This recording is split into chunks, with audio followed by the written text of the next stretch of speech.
Look, we were very proud to win the organization's first MLS Cup last year, and our defense of that title began the morning after. We knew we had 13 players over 30 on that team, and that was not sustainable in terms of trying to repeat as champions. We've now brought in, with the close of this summer window, 12 new players, 4 young ones, 6 of prime age, and 2 veteran players. We've brought in this window, 2 new TAM players, both of prime age, in Victor Rodriguez and Kelvin Leardom. If you look at the success of the TAM players we brought in previously, guys like Roman Torres, and how well Kelvin's done so far for us, we believe it's an indication that these are high-quality players that we're bringing in with respect to the summer window. We believe that we have, over the last third of the season, been playing at a high level. We believe that this is a good group and that we have the existing pieces here to defend our championship. We started last year in mid-February, if we remember. We played Champions League in February of 2016. We played MLS Cup in December of 2016. It's the longest season in Sounders history. That had a knock-on effect on the beginning of our season this year. So when we weren't quite as good as we wanted to be out of the gates, part of that was starting with 7 of 11 games on the road. Some of that was just fatigue. We'd been playing for 10 months before that at a really high level, and it took us time to recover ourselves. But since we've gotten in our groove, I think we've been highly effective. We now have everybody back from international call-ups. We're the healthiest we've been all year. And again, I believe that we're in a great position going forward to try to defend our championship. If you guys have questions, fire away. So there's been a lot of rumors about Derlis Gonzalez. I'll let you say if you want to speak to that name specifically, but in general, can you speak about you guys' pursuit of a third designated player?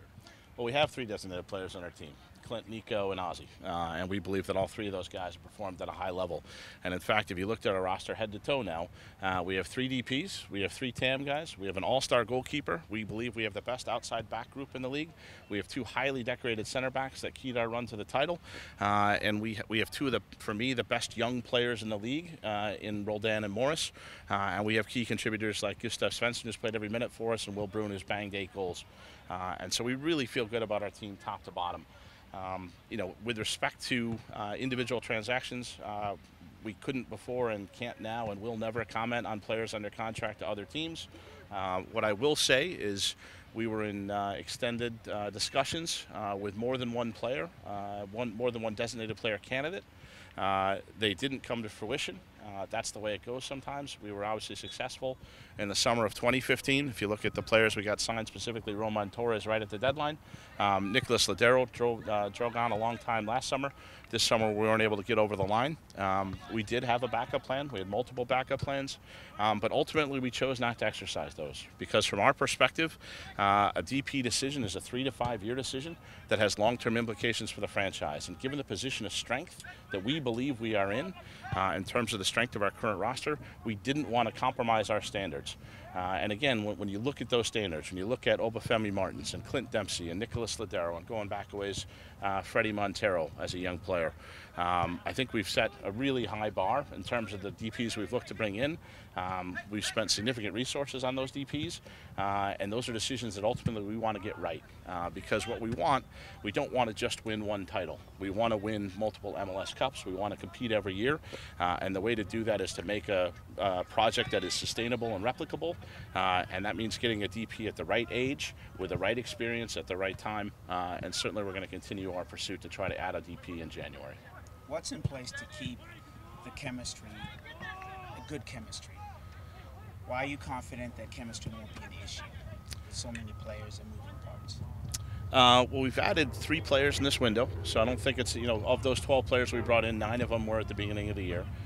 So it's only 3 new additions now. We felt from our perspective that we addressed our 2 most unsettled positions, left wing and right back, where unfortunately we hadn't been able to get one guy to lock it down.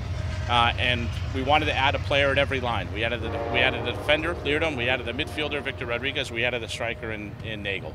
So we got one number in each position. So I think there's not any particular congestion at any one group any more than there was. And again, the idea for me always as a GM is to give my coach choices, but also introduce stability. We need stability now in the last third of the season in the stretch run, and we believe we've been able to accomplish that. One other thing I will add is that Victor is not here today because he's pursuing his visa, and we are at least cautiously optimistic that he may be eligible by this weekend. Speaking of Lamar, how did that deal come about? Look at it on paper, it kind of looks like one of those things where maybe DC came to you, being that you only give up a fourth-round pick to get him. We'd been having conversations with DC for 6 months or so at various iterations. But ultimately what happened, Jeremiah, is that they did Lamar a solid. That was a team that was maybe not having the year they had hoped for, and they did it with Lamar and they did it with Bobby Boswell, and they gave guys a chance to go to a contender to compete and try to win a title. And I tip my cap to them. I hope that we behave as well with the shoes on the other foot. Does a guy like Lamar bring on the field and off the field in terms of professional? He's awesome, man. I mean, he's huge in this community. I mean, what he's done and being from Federal Way, it's his fourth time with the team, and we just keep bringing him back. So, he's just a guy. We're really lucky to have him. We're really grateful to have him. I think he makes a difference for us both on and off the field. And you talked about that chemistry. That was your original question, and I think he really helps with our chemistry because he's a guy that we know knows what it's like to be a Sounder. We know he knows what's expected from Coach Spencer and the coaching staff and of the group in training. And we know he's going to bring it every day, no matter his role in the team. And we have the utmost respect for Lamar. We think he's a guy that can help us down the stretch.